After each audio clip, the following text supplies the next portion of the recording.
Madalas kong sabihin na wala sa gamit yan, nasa gumagamit yan. Oo nga, lagi mo akong sinasabi yan. Huwag mong lasunin yung mga utak nila. Tahimik ka muna, kausap ko sila oh. Wala sa gamit yan, nasa gumagamit yan. Yes, it's true. Pero di ba minsan sumasagi pa rin sa isip mo na... Minsan nasa gamit din yan. Well, ang totoo niyan, para sa akin, depende yan sa sitwasyon. Nadali mo. If beginner ka or aspiring filmmaker ka, dyan nag-a-apply, yung wala sa gamit yan, nasa gumagamit yan. Kasi you have to make the most out of the gears na meron ka. Learn the basics and you should be fine. If pro ka naman at kumikita ka na, syempre, kailangan mo ng magagandang gamit para mas ma-improve mo pa yung maganda mo ng output. Dahil pro ka na, you are dealing with clients. Ngayon, hindi lang Facebook friends mo at sa social media ang mga viewers mo. Ngayon, kliyente na rin ang kausap mo. Sila, nanonood na rin sila sa'yo. Pero yun nga, bago ka maging pro, you have to master the basics first. Ngayon, kung napanood mo na yung aking Filmmaking Basic Series at kung feeling mo may mga natutunan ka na out of those videos... Wala akong natutunan. Siguro it's time for you to step up a little bit and learn the advanced filmmaking stuff. Welcome to Advanced Filmmaking Part 1. Ang bagal mo kasi magsalita. Huwag kang Let's roll the intro. Para mo ang pro. You gotta be shit.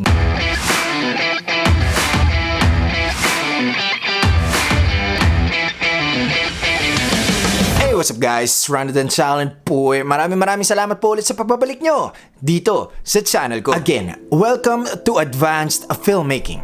Sa series na ito, aakyat tayo ng isang baitang mula sa basics. Well, di ko naman sinasabing di ko nadudugtungan yung Filmmaking Basic Series dahil alam kong marami pa akong di na ituturong basics. So yes, madudugtungan pa yung ating Filmmaking Basic Series, so don't worry. Puro ka turo puro ka sabing tuturo mo pero hindi mo naman ginagawa. Kung nandito ka, ibig sabihin may mga alam ka ng basics, so siguro pwede na akong dumire-diretso sa mga medyo advanced na terminologies, no? Ang first episode ng ating Advanced Filmmaking Series ay ang tungkol sa picture profiles. Dapat ba advanced yung picture profiles o dapat nasa basic siya? Parang di na basic yun eh. Dapat ba basics? Wala, na-upload ko na eh.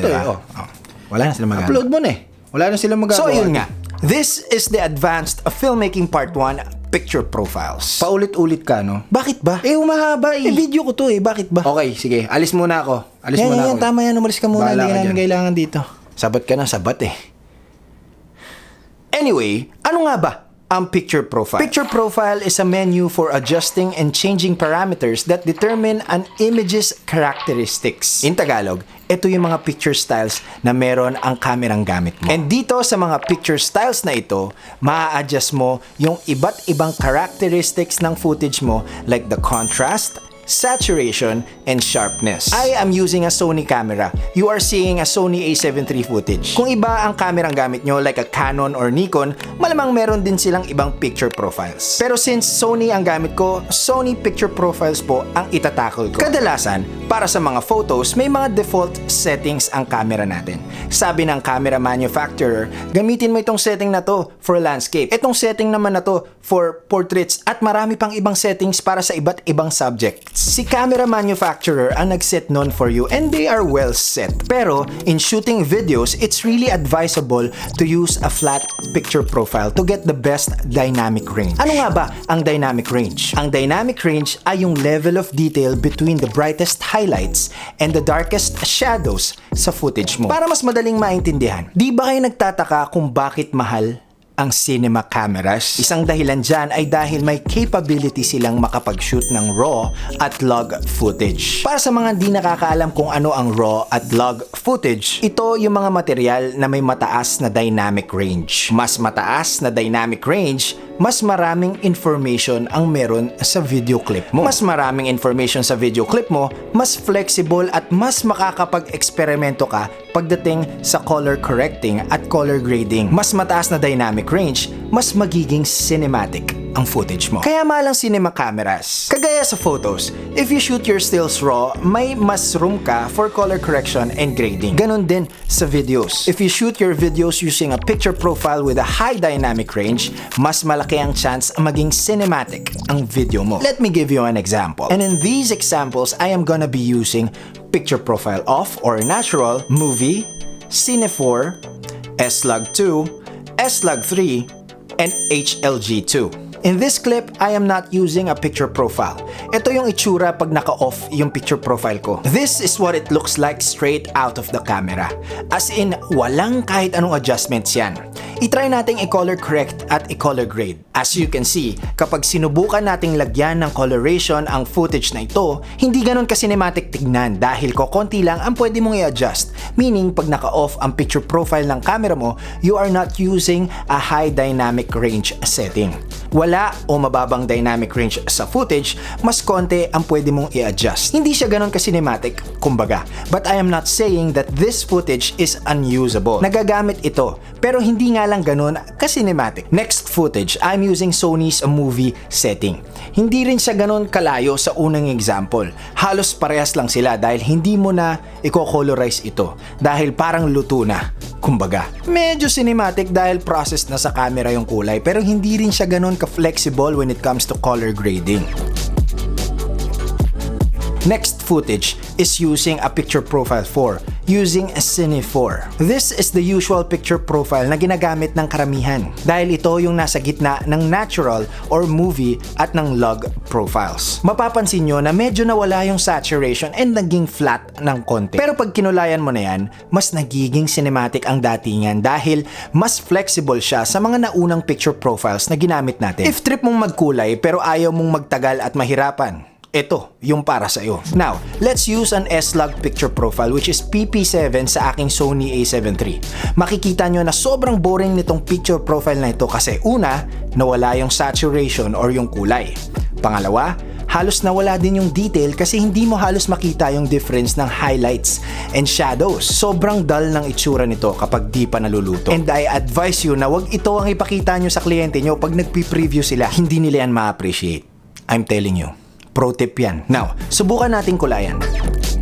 O diba? Mas cinematic na ang datingan. Kaya nagkaganon kasi ang S-Log2 ay isang log footage. Meaning, mas mataas ang dynamic range nito kaya mas flexible siyang kulayan. Sabi ko nga kanina, diba? Mas mataas na dynamic range, mas malaki ang chance maging cinematic ang itsura. Ito ang gagamitin mong picture profile kung meron kang napakaraming oras para upuan ng color correction at color grading. Dahil sa dami ng information na meron ng video na ito ang pinaka mahirap kulayan. Pero if you do it right, it will be worth it. In all of my years in filmmaking, iniiwasan ko itong S-Log picture profile. Bakit? Kasi yes, may advantages ito like a cinematic look sa video mo. Pero may disadvantages din. Una, dahil sa sobrang flat ng picture profile na to, ang hirap malaman if pukado ka pa o hindi na. Kailangan ko pang gumamit ng focus peaking para lang malaman kung tama at sharp ang focus ko. Next disadvantage nitong S-Log footage is merong right way to expose an S-Log footage. Usually, if gagamit ka nito at mali ang paggamit mo, makikita mo ang sandamakmak na noise and grains sa footage mo. Sabi nila, the right way to expose an S-Log footage is to overexpose it 2 stops higher. Kumbaga, i-overexpose mo na ng konti, liliwanagan mo na ng konti while you shoot it. If gusto nyo matuklasan kung paano gawin yan, I'll make a separate video for that. So sa madaling salita, medyo risky gumamit ng S-Log footage if run and gun shooter ka dahil may mga adjustments na kailangan kang isaalang-alang bago mo makuha yung tamang exposure.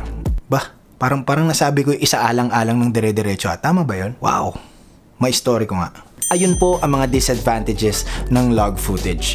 Mabalik tayo sa examples. Now you are seeing an S-Log3 footage at makikita nyong sobrang flat nitong footage na to. Halos wala ng kulay at detalye. Sana wala ng S-Log4, no? Kasi parang black and white na yun. Nandiyan ka na naman? Hindi naman ako umalis na. Dito lang ako eh. Okay. At yun nga, pag kinulayan mo naman ng S-Log3, worth it naman dahil sa sobrang flat nito, mas nagiging cinematic yung footage. Nasabi mo na yan sa S-Log2. Kaya nga ginamitan ko ng mas, diba? Oo, sa bagay. Now, if gusto mo naman malaman kung ano ang paborito kong picture profile, yun ay yung susunod. Ito yun. You are seeing HLG2 and ayan po ang madalas na gamit kong picture profile. This is the newest picture profile na meron ang Sony cameras. Basically, HLG2 is also a log footage just like S-Log2 and S-Log3 pero with minimum desaturation. Mataas din ang dynamic range nitong HLG2 kasi nga it's also a log footage pero di ko na kailangan mag-overexpose gaya ng S-Log footages. Kaya for me, ito ang pinakapaborito ko lalo na kung run and gun shoot kasi gusto ko Kung ano yung nakikita ko sa LCD screen ng camera ko, yun na rin yung itsura pag nilatag ko na yung material. So, if you are using a Sony camera and you want a log picture profile na hindi ganun ka-flat pero madaling kulayan, HLG2 is the best picture profile for you. So, ayan po ang iba't ibang picture profiles na meron ng aking Sony a7 III camera. Ngayon, ang tanong ng bayan, bakit kailangan mo pang gumamit ng log picture profile kung kukulayan mo lang din naman na parang kaparehas ng natural look? Bakit di mo na lang gamitin yung natural na setting at i-off mo na lang yung picture profile? Look again, this is a natural look, picture profile off. And konting color grading lang ang ginawa ko dito. And this is a cinematic look using a picture profile. Ngayon, ikaw ang sumagot dyan sa tanong na yan. Ano ang para sa'yo? Now that you know all the picture profiles, gusto ko lang pong sabihin na hindi lamang po ang picture profiles at dynamic range ang mahalaga when it comes to cinematic footages. Mahalaga rin po ang lighting, composition, and bitrate ng camera nyo. So, it's a mixture of skills and gears. Now, that has been the first part or episode ng ating advanced filmmaking series. If may natutunan ka at nagustuhan mo itong video na ito at yung iba ko pa mga videos, pwede bang pa-subscribe naman? I-click mo lang yan.